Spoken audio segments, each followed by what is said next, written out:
The holiday season is here.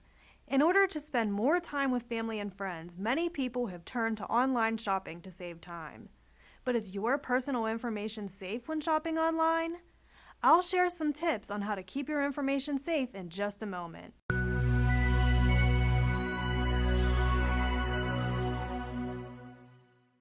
Now that the holiday season has arrived, people are jumping online to do their holiday shopping.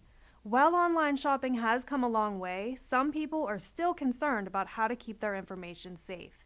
Here are 3 quick tips to help you keep your information safe while shopping online. Only shop on sites that have a secure checkout process.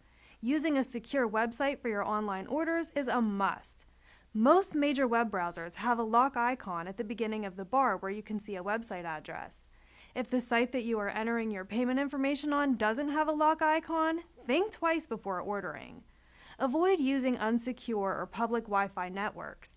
When using unsecure or public Wi-Fi networks, you run a risk of someone else being able to steal your important account and financial information. In fact, some hackers set up public Wi-Fi networks specifically to capture your information. It's better to hold off on shopping until you are on a familiar network that is encrypted. Use a credit card rather than a debit card. The best plan of action is to use a credit card rather than a debit card for online purchases. The credit card you choose should have features like buyer or fraud protection. Additionally, you should use a lower credit limit card to minimize your risk in the event the card number is stolen. That way, if things go wrong, hackers can't drain your bank account and you can get some help from your credit card company. These are just a few ways to help you keep your information safe while shopping online. If you have questions about any of these tips, or you want to make sure that your Wi-Fi networks are secure, give our team a call.